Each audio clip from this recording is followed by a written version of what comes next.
সবারই রান্না করার জন্য খুবই ফেমাস হয়ে গিয়েছে এই মসলা জার লেভেল। বাট এই লেভেলের প্রাইস অনলাইনে অনেক বেশি। আমি কিভাবে মাত্র ৳২ খরচ করে বানিয়েছি, টাকা খরচ না করে ডাইনিং টেবিল কিভাবে এত সুন্দর করে আমি সাজালাম?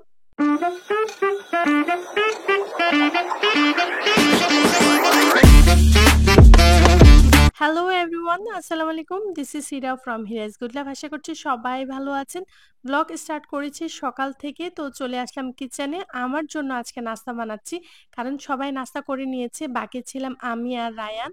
তো রায়ানের জন্য আর আমার জন্য এখানে রুটি বানিয়েছি। কারণ রুটি গরম, গরম খেতে ভালো। আর রাত্রের এই তরকারি ছিল, তো সেটাই গরম করে নিয়েছি। চুলায় চাপ বসিয়েছি। তো আমি নিতে চেয়েছি। দেন রায়ান চলে আসলো, "মাম্মা আমি নিবো, আমি নিবো।" তো আমি তো তাকে বলছি যে, "না বাবা অনেক গরম, তুমি নিতে পারবে না।" তো বলে, "না আমি গুড বয়, আমি নিতে পারবো।" তো শুনেছেন তো মাশাআল্লাহ আমার ছেলে কত সুন্দর, সুন্দর কথা বলে। নাস্তা ফিনিশ করে চলে আসলাম আবারও কিচেনে। আচ্ছা কি হয়েছে জানেন? আমার খুবই একটা বাজে একটা অভ্যাস হয়ে গিয়েছে। সকাল হোক, দুপুর হোক বা রাত হোক আমি যে লাইট লাগিয়েছি ওয়ার্ম লাইট, এটা ছাড়া কেন জানি আমি ভিডিও করতে এখন পারি না। কারণ এই লাইটটি জ্বালানোর পর ভিডিও কোয়ালিটি অনেকটা ভালো হয়েছে। তো অনেকে আবারও জানতে চেয়েছেন লাইটটি কোথায় থেকে নিয়েছি, দেন কত টাকা পড়েছে। তো প্লিজ আপনারা আমার ভিডিওটা দেখে নিন। আমি এই ভিডিওর ডেসক্রিপশনে লিংক দিয়ে দিব। লাস্ট ভিডিওতে ডাইনিং এরিয়ার যে কর্নার গ্লাস সেটা গুছিয়েছি, সেটা শেয়ার করেছি। তো আজকে যেহেতু বাকি অংশটা শেয়ার করব, তো নাস্তা করে তো যে ফার্স্টে কিচেনটা গুছিয়ে নেই। তো কিচেন গুছাতে গিয়ে তো এই যে জারগুলি খালি ছিল সেগুলিও আমি রিফিল করে নিচ্ছি। তো তাই ভাবলাম যে এই ভিডিওটা শুট করে নেই। কারণ ইদানিং খুবই কমেন্ট আসে যে এই জার স্ট্যান্ডটা যেন ভালোভাবে দেখায় বা কিভাবে বানিয়েছি।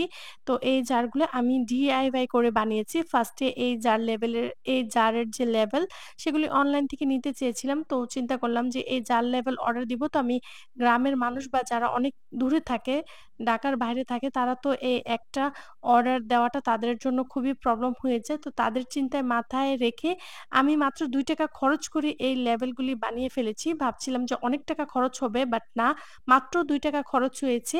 আর এই যে স্ট্যান্ড দেখতেই পাচ্ছেন নিচে আমি কিভাবে দিয়েছি, নিচেও গ্লাস, পুরোটা স্ট্যান্ডই আমি গ্লাস দিয়ে বানিয়েছি। দেন লাস্টে আমি মার্বেল স্টিকার লাগিয়েছি। তো এটার ফাইনাল লুক আমি আবারও ভালোভাবে দেখাচ্ছি। আর এই ভিডিওর লিঙ্কও আমি ডেসক্রিপশনে দিয়ে দিব। আপনারা চাইলে দেখে নিতে পারেন। দেন আমি স্ক্রিনশটও দিয়ে দিচ্ছি যে কোন ভিডিওটা হচ্ছে এটা আপনাদের বুঝার ক্ষেত্রে। আমি সবসময় একটি কথাই বলি যে ঘর সাজাতে বেশি টাকা যে প্রয়োজন সে কথাটি ভুল। আমরা চাইলে কম টাকায়ও ঘর সাজাতে পারি। তো দেখেছেন আমার যে কিচেনের এই স্পাইস জার স্ট্যান্ড, দেন এই মসলার জারগুলি, দেন লেবেলগুলি কত কমের মধ্যে আমি বানিয়েছি। আমার ঘরে লুকিং গ্লাস ছিল, সেটাও ভেঙে গিয়েছিল। সেটা দিয়ে আমি DIY করেছি। তো দেখেছেন আমি একটি জার সরিয়েও দেখিয়ে দিয়েছি যে মার্বেল স্টিকার লাগিয়েছি। মার্বেল স্টিকার লাগানোর পর এটার লুক চেঞ্জ হয়ে গিয়েছে। দেন এই মার্বেল স্টিকারও আমি মাত্র ৳২২ ফিট নিয়েছি। দেন কারো জানার প্রয়োজন হলে আমাকে কমেন্ট করবেন। আমি জানিয়ে দিব কোথায় থেকে নিয়েছি। বাট এটা নিয়েও আমার চ্যানেলে একটি ভিডিও আছে যে কোথায় থেকে নিয়েছি। চাইলে ওই ভিডিওটাও দেখে নিতে পারেন। আশা করছি যারাই কমেন্ট করেছেন সম্পূর্ণ ডিটেইলস আমি বলে আপনাদেরকে বোঝাতে পেরেছি। তারপর এই তো কিচেন থেকে বের হয়ে চলে আসলাম ডাইনিং এরিয়াতে। বলেছিলাম না যে আজকে বাকি যে কাজ ডাইনিং এরিয়ার যে বাকি অংশ গুছাবো বা বাকি প্লেস গুছাবো, তো সেটাই আমি স্টার্ট করে দিয়েছি। আচ্ছা আমার না এই প্রতিদিনই যেহেতু ভিডিও করি আমার এই সব ধরনের ব্লেন্ডার মেশিন খুবই প্রয়োজন হয়। বাট এইখানে আসার পর আমি গুছিয়ে এখনো রাখি নাই। তো আজকে ভাবছি যে এইগুলাকে আগে গুছাই। তো আমার একটা সাইড চলে যাবে। দেন আজকে দেখি মেঘলা, মেঘলা ভাব। তো সেটাইও দেখছিলাম যে বৃষ্টি হবে কিনা। তো দেখি না, বাট মেঘলা, মেঘলা ভাব ছিল, বাট বৃষ্টি হয়নি। আচ্ছা সব মেশিন ক্লিন করে এই টি টেবিলে সব মেশিন আমি একসাথে রাখি, তখন আমার নিতে সুবিধা হয়। দেন এই টি টেবিলের গ্লাসেও আমি মার্বেল স্টিকার লাগিয়েছি। তো দেখেছেন সব মেশিন আমি একের পর এক সবই আমি অফ ক্যামেরায় আমি ক্লিন করে নিয়েছি। কারণ আমি যদি ক্যামেরা অন রাখতাম তো অনেক বড় হয়ে যেত। কারণ এগুলিকে আমার ক্লিন করতে অনেকটা সময় লেগেছে। দেন ক্লিন করার পর আমি ফাইনাল লুক আপনাদের সাথে শেয়ার করছি। তো এইভাবে চাইলে আপনারাও করতে পারেন যে জিনিসগুলা সবসময় প্রয়োজন হয়। তো এগুলাকে ডিসাইড করে আপনারা একসাথে রাখলে তো কাজের ক্ষেত্রে খুবই সুবিধা হয়। তো আমি আমার কাজকে আমি এভাবে সুবিধা করে নেই। তো দেখেছেন কত সুন্দরভাবে আমি সব ব্লেন্ডার মেশিন আমি গুছিয়েছি।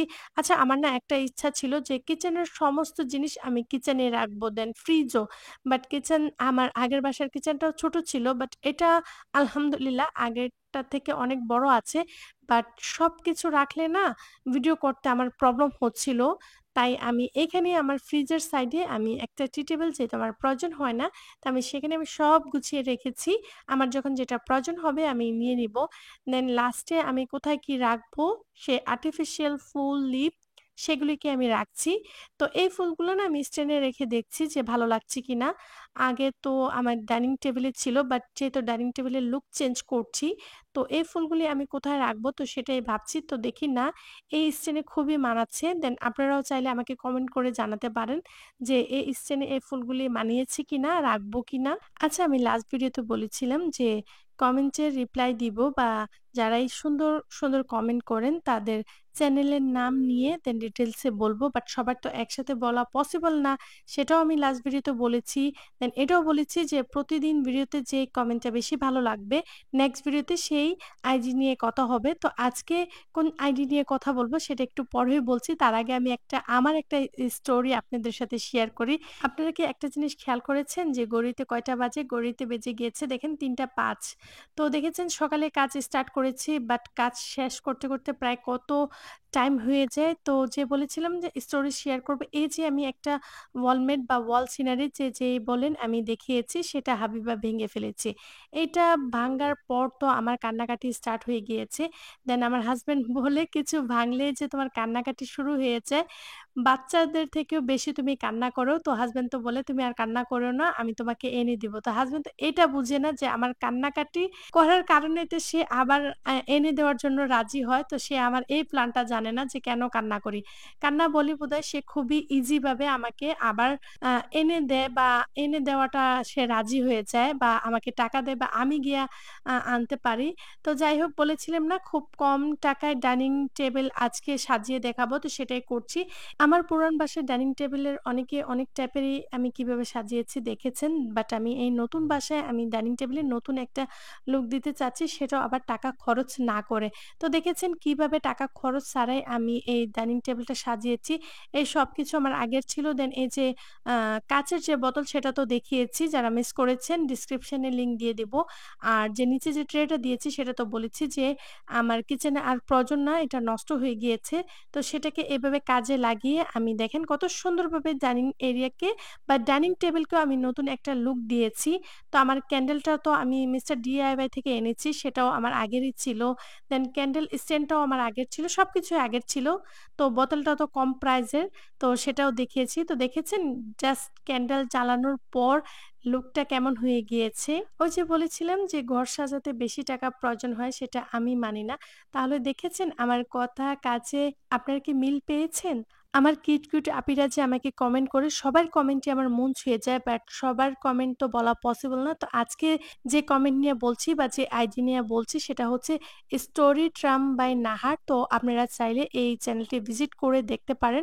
আপু খুব সুন্দর, সুন্দর ভিডিও মেক করে লাইফস্টাইল দেন রান্না-বান্না শেয়ার করে। তো আপনারা প্লিজ ভিজিট করে দেখে নিতে পারেন। নেক্সট ভিডিওতে অবশ্যই এই ভিডিওর কমেন্ট যেটা ভালো লাগবে শেয়ার করব। আল্লাহ হাফিজ।